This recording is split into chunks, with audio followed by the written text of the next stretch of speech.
You guys, the beans is ready if you're hungry and you wanna eat. You're that hungry? Yeah, go and take that. Mommy. Yeah. Whoa, that's your apple. Wow. The children are doing creative drawing and they are drawing. What do they call this? Now I'm gonna draw Just drawing. the pet that was there before. Oh, wait. Still life drawing. Is it still First, life? I need to draw the Yes, still shadow. life drawing. So they are doing still life drawing and they are basically drawing an apple on a plate while I am not completing, but I'm doing this knitting for Ava. So out of all my children, funny enough, Ava is the one that is the most like me, at least when it comes to interests and personality. Ava is the most like me. Most people actually think KORA is the most like me, but I don't think so. KORA, do you think so? No. Yeah. I'm more of like I can get bored easily. Like me. No, but I mean like I can start something. Immediately I start, I'm like, I cannot anymore. Like me. What? So I think but what I would say is that all of us, that's the truth, everybody, we're kind of similar. We're all alike in one way or the other because we were children for crying out loud. So of course you guys will be like me in one way or the other. But the person who is most like me in personality and interest is Ava. What do you want? You want pear? No, I want to do something. So like this knitting thing, Ava is the one that has picked it up almost immediately. Do you want to pause and go and eat? No, I'm not hungry. I'm coming. You're not hungry again? I'm coming. I was never hungry. This is Ava's drawing. Ava drew her own apple sharp and she has gone to eat. Although she has been complaining of hunger since. Mommy. Whoa. It won't show from there, yes? The lighting is too bright. It's too bright. But I'm sure they can see it somehow. So there's this book, I think I showed you guys in my last video. There's this book that we're trying to learn together from Ava and I. The rest are nowhere to be found. Okay. Yeah. So it's just Ava and I that are learning it. And so far, we had to loosen one that we did just because, we wanted to start again. But so far, we have learned a new technique. So now we're trying to make a top for Ava. A top? Yep. Wow. What kind of top? You will see it when we make it. You guys, I drank tea halfway. I went to warm it up. What do we call that? Nobody That knows. was hot. Nobody knows. Nobody knows it but me. Ava, Sophia, KORA said that I always have a song for everything. I'm like, yeah, I've been alive for a long time. Okay. And I like listening to music. So, anytime someone says a phrase or a sentence or a word, it just reminds me of a song that I like to sing. You've been drawing one apple. I know. Since Eve ate her own in the garden, you've been drawing apple. Never It's grow so up. hard. Now, after that, It's even lumped. This used to be my favorite assignment or schoolwork in school. This still life drawing. I remember then my art teacher would take us, we go to the arts department. He will now put something in a plate. One time we drew our school gate. I remember that. I loved it. I was the best at fine arts in secondary school. Fun fact, I wanted to go and study fine arts in university. My parents were like, Nibo. Back in the day, I Yes, was I get the it. best drawer in the world. Yes. You. No. Back in which days? You entertain No me? days. so you're just bragging now. Me? Yeah, I'm bragging because I earned the right to brag. No. Because sometimes you need to remind people of who you are because they forget or they take it for granted. Like this today, when I'm teaching a certain things, they'll just be doing. I'm like, you don't know that I know this thing well. You don't know. So I'm just trying to tell you that I'm not just telling you to do this thing that I've not done it before or what. If I bring paper and pen now and draw this apple for you, you'll be amazed.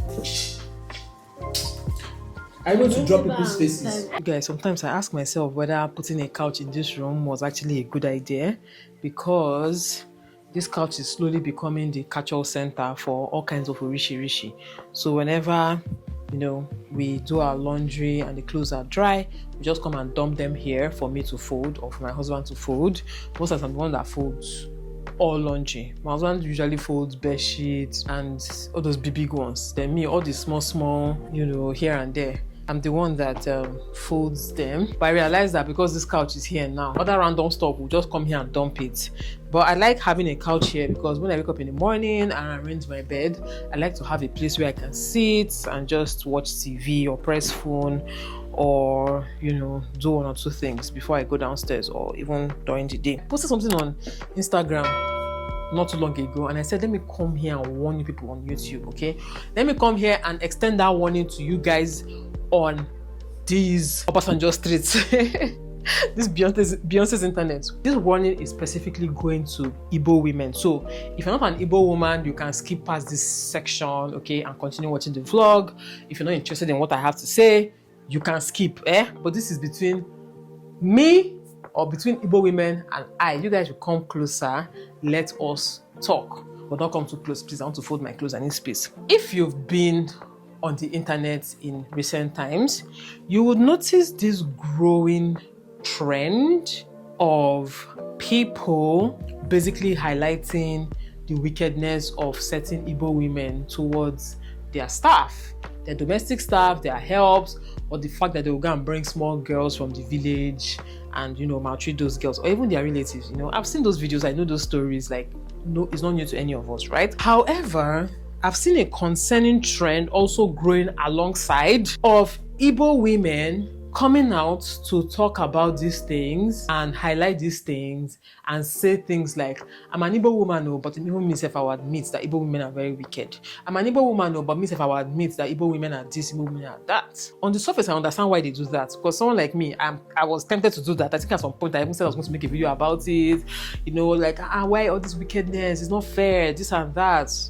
You know, it's quite tempting because, to be honest, the more educated you are, the more rational you are. Not just educated. If you are someone who is rational, someone who wants the greater good, someone who is sensible, you would boldly make such statements knowing that you're not referring to every single Igbo woman. You would boldly make such statements knowing that, you know, the exceptions does not determine the rule, or even if it's not the exception, even if that's the majority, as a sensible person, you know that it's not everybody, right? The same way men say, oh, not all men. The same way Muslims say, not all Muslims. The same way Yoruba men say, not all Yoruba men. The same way pastors say, not all pastors. Priests say, not all priests. Just think of any group that is, you know, that their evil is especially pointed out often, especially in the media. I'm trying to think of more groups, but I think I've mentioned the major groups that we always hear things about, and people say, now wow, all these pastors, now wow, all these priests, now wow, all these, you know, Yoruba men, all these Muslims, or, you know, we know those groups, right? So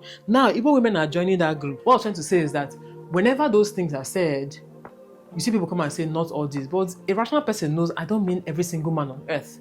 You know, a rational person knows I'm not saying every single Muslim on earth. So yeah, but the thing is that right now, Igbo women are the ones, if I even go by what I've been saying, Igbo women are the ones who are championing such conversations, right? So when you see those things about, oh, men are like this, it's usually women saying men are like this. It's usually Christians or non-Muslims saying Muslims are like this. It's usually other tribes are saying Yoruba men are like this. Actually, other tribes of women that say, oh, Yoruba men, Yoruba demon, right? You know, it's usually other denominations that say, oh, Catholics are like this, or priests are like this, or pastors are like that. You know, it's usually other denominations. People don't come and talk about their own pastors, talk about other people's pastors, right? So it's usually other groups. But when you now reach our own turn, when it can't reach our own turn, it's now the Igbo women that are now championing that conversation. Anytime you see anybody talking about how Igbo women are this, why are they so wicked, why are they so that, you see Igbo women either in the comment section or the video is being made by an Igbo woman in a lot of cases. And I just like, you are playing with fire, my sister. You are playing with fire, because let's remind ourselves of our history, okay? Let's remind ourselves of what's going on around us. Number one, we are all aware that in this country, as an Igbo person, you are already regarded in a certain light, okay? Let's not even go into what light, we're already regarded in a certain light. Two, as an Igbo person in this country, we all know that we are not treated equally in certain aspects. See, argue with your ancestors or whoever you want to argue with. We know that. Just look at the fact that other tribes have ruled this country for years. Nobody has stopped them, right? Some are even going and coming. Nobody has stopped them. And we've had terrible leaders from all these tribes. When I say terrible, I mean the worst leaders possible. We have gotten them from all these tribes that have been ruling us. Now, the only Igbo candidate that even has a chance, the only Igbo candidate that even has a chance is pretty much a saint. Like, it remains small, made the guy become angel. It remains small, made the guy, like, he's so, I mean, I'm not saying he's perfect, right? I'm not saying Peter B is like, is a god. We know that he's not perfect. But I'm saying that, do you know how immaculate somebody's track record has to be for him to even be considered a worthy opponent or whatever from the Igbo tribe? Which other Igbo man will be given the time of day if he did not have that kind of immaculate track record? Like, if we had an average Igbo man coming to fight, the powers that be, by now he would have been out. But they would have released it. In fact, they would have arrested him and put him in jail. Since they arrested him and put him in jail, his story would have been over. Like, if we had a strong contender that's an Igbo man and he's a regular Nigerian politician. Okay, we know what they do.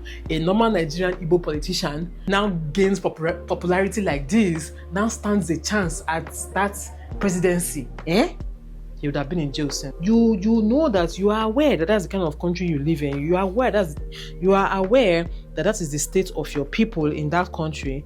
Why are you adding to such conversation? Why are you adding to such growing stigma? Because you don't know the ripple effect of these things that you are doing. You don't know the ripple effect of sitting down to sell yourself as the good one. I'm the good person. Yes, Igbo women, I know that Igbo women are like this. Me, I'm not like that though, but it's true. Igbo women, why are you people like this? Igbo women, this. You better stop that nonsense. You better stop that nonsense. If I name Meginisi. Where did I even learn that kind of Igbo from? You better stop that nonsense. If I did Meginisi, your head is correct. It's not going to pay you. It's not going to favor you. I don't know why the lighting is going in and out. Everywhere is getting darker. Like it wants to rain. But yeah, it's not going to favor you. It's never. You are. Hey. Like what I wrote on Instagram, I said, you can never be humble enough for the mob. You see, when people are looking for the scapegoat. See, when people are looking for who to lynch, because everybody on the internet is innocent though. Now who then catch be thief? Now who then catch be armed robber? Now who then catch be criminal? Everybody on the internet is innocent. Everybody's looking for who are we lynching next? Which tribe? The mob is looking for who to lynch next, and you are joining them to go and lynch your people. You think when you get there, they will now say, oh, these are the good ones. No, not you. Let's just focus on the bad ones. Is that what you think is going to happen? Let me tell you what is going to happen. When you rile up the crowd against your own people, right? When you rile up the crowd against your own people, when you say, yes, let's go and find them, let's go. And again, this is me telling you that I understand that there are actually Igbo women who are guilty of the charges, right? But my sister, my brother, that's the same way we have people from other tribes who are also guilty of those charges. Okay? Let me just put it out there. We have people from other tribes who are also very, very guilty of the same crime. But what is the difference? The difference is that they are not as highlighted as the ones from a certain tribe, from Igbo people. They're not as highlighted because growing up, I heard stories. And another thing. Let me even tell another thing, because again, remember that people posting on social media are also people from the same tribe, right? So what I mean is this: is most times it's women, Igbo people around that Igbo person that blows up the case, right? Let me tell you what happens in some other places. In some other places, maltreatment of other people is seen as normal. So nobody raises nobody bats an eyelid. Nobody raises alarm. So you think it doesn't happen in that region because they're not raising alarm, because to them it's normal. To them it's not normal. So to you that is not normal. You're not the one raising alarm. You're not. Again, I'm not saying that if people are doing evil, you should cover up for evil. I'm not saying you should cover up for evil, though. But when you want to address evil, address the evil directly. Don't come and all Igbo women us, because men have never accepted that it's all men. Because before you know it now, it will turn to another thing. Oh, we're all here now. We're all here. Don't worry. We'll all be alive to see it. If we don't stop, if we don't fight against it now, we will all be alive to see it, where you will be struggling for your life. Meanwhile, you've not done anything to anybody. You've not maltreated anybody. You don't even have help. Look at me now. I don't even have help. But at this point now, the way things are going, you will see yourself being lumped in the same conversation, and you will see yourself being maltreated. And that is how what they call it, profiling starts. That's how profiling starts. You will not see yourself. Maybe there's something you need to get or something you need to do, and they'll say, Igbo woman, no, she know Igbo women like this. For instance, let's say you want to adopt a child, right? And you're a good person, you want to adopt a child. The next thing you hear is, Igbo women, no, don't give an Igbo woman that child, though. She will kill that child, though. She will maltreat that child, though. Well, on this internet now, we're going to see it happen. It's not the same way Igbo people are being profiled in Lagos when they want to rent house. Is it because all Igbo people in Lagos are not living well in the houses that they rented? Is that the reason why? Okay, now be there. You're gonna learn. I just don't want to learn alongside with you, push out. That's why I'm removing myself now. Please, it's not all Igbo women. It's not an Igbo women thing. Evil exists everywhere. People maltreat their helps everywhere. It is what it is. Okay, if somebody is caught doing it, address the person who did it and her family members. Don't come and Igbo women it. It's not Igbo women. Please. Anyway, I've already talked too much. Let me look for something to watch while I fold the rest of my clothes. The time now is 2:40 and it's kind of late for me to eat. I like to start preparing my food like past 2, and then 2:30 on the dot I eat, and then so the food will have a little time to digest a bit in my body before I go and work out. My workout session starts by 4 p.m. Don't ask me why I chose 4 p.m. Or actually, you can ask me. I chose 4 p.m. because I don't want to be waking up early in the morning because of gym. I need my sleep. I'm prioritizing sleep this time. So, yeah. And especially since the kids are on holiday, I don't have to wake up early. So why should I now be waking up early to go to the gym? Anyway, so the point is that, it's a bit kind of late for me to start preparing my food.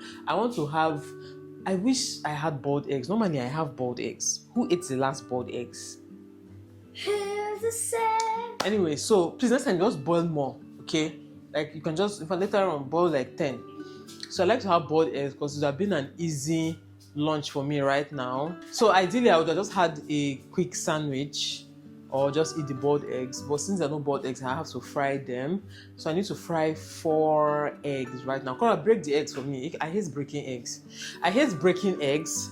I hate putting Maggi inside food. Maggi, no, any of them. I don't like putting them inside my food with my hands. I like someone doing them. Someone has told me to buy, in bulk, large quantity, just blend it and put inside the container so I can be using spoon to scoop it. That makes so much sense if someone else can do it for me. Because who's going to be peeling it? Well, they cannot be peeling it. Yeah, you like peeling it. Yeah. Okay, maybe I'll try it. I'll just use food processor and make it into powder form so that I can use spoon too. Do you know why? Kaora, can you break the egg for me quickly? I'm actually tired. So I have this bread from a bakery called Zia. So I have 1 piece left. I bought 3 recently. I just ordered it from them. So I have 1 piece left, but I don't finish 1 piece. I use half. I eat half as my bread for my sandwich. So I'm going to cut this one into 2. So the reason why I can finish the whole one, in fact, there's Market Square bread here that's entering my eye. I can actually finish it, right? But the reason why I don't like to eat too much is because, like I said, I'm going to work out by 4. And working out with a heavy first of all, once I eat now, the zeal to go and work out will just go down. If I was on like 70 before, it will go down to like 10%, right? That's immediately after I eat. Then if I now eat heavy, just forget about it. So that's why I just try to eat as little as possible. This is enough for my lunch. Let me keep the other parts. And another thing is, I could actually just eat once a day. Like I can just say, you know what, let me just leave the food and eat after working out. My energy levels will be so low. That's number 1. And then number 2, whenever I do that, I don't get in enough protein because there's only so much you can eat in one sitting. I've said it before. There's only so much you can eat in one sitting. Okay, so this is the bread. There was one that was divided into 2. Let me see if I can divide this one. So there was one that on its own divided into 2. This thing I'm doing. I saw somebody do something like this with what do they call it? What's the name of that? My bread, sourdough bread. So funny. I've had this bread for a while. It's a bit, it's not stale, but it's not fresh, and I didn't put it inside freezer. I also got sourdough bread from them, and I put that one inside freezer. Okay. Yeah, so I now have 2 pieces here. Then this is my ogbonge. This thing, I use it at least every single day. For orishirishi, I even use it for. I hope these people do not clean the inside though. Anyway, that's not the kill black man. So, and my sardine. This sardine, these children tried to open it earlier. They didn't open it fully. I asked them to keep it a beg. So let me pour it out. Sardine is cold. I don't eat sardine oil though. I'm going to put it here, but I can just put it here. Let me warm this a little bit. It's cold. This oil now all lies and do nothing. This one is frying here. I wasn't trying to fry you. Waiting concern me. Waiting concern me. I need a drink. What will I drink now? Just drink water. But I wanted to make protein shake. Without be too heavy with all of this. Kaora, please give me water to drink. You guys know that this is how I eat my food though. So this one is a bit, it's ready. It's just a bit drier. I like it when it's a bit dry. Oh, it's hot though. Whoosh. You guys, most times this is how I actually have my meals. Most times. Except dinners that I'm interested in eating with my family. I sit down with them and eat. If not, I stand here, eat my own, and serve them their own on the table. Like normal human beings. But let me just try and finish. So this is the supplements that I want to take. It's called berberine. So I'm just taking one. It's supposed to be one twice a day. So I'll take this one. Then with a little water. And that's it. So hopefully it does what they say it's supposed to do. Yeah, so I'm ready now. I'm done. I need to go and get ready to go to the gym. Let's go. So for dinner, I'm going to be having 3 pieces of this chicken. I just warm it in the microwave and I eat it. But since Sophia says she wants, let me add one more for her. Yay, thank you. Sophia, if anybody begs us, we will not give them. Wait, is it the one that we used to be buying inside the No. Is it like that one? Which one? Did we ever buy frozen chicken in the UK? Okay, Yeah, no. Then I'm also eating okpa. I'm just warming it up here. I'll show you guys my plates when I am ready to eat it. Here is my dinner. And also one chicken for me. Yes, one chicken for So-So and the rest are for me. Yes. I'll still eat something later, or maybe Greek yogurt with some nuts inside, you know, to satisfy my cravings. But for now, this is mine. Don't ask me where veggies are. Don't ask me where veggies are. Eh? Go and buy your own veggies and eat that. Don't ask me. This and this are my guilty pleasure. Okay? Don't judge me. Okay? Do not judge me.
So I'll see you guys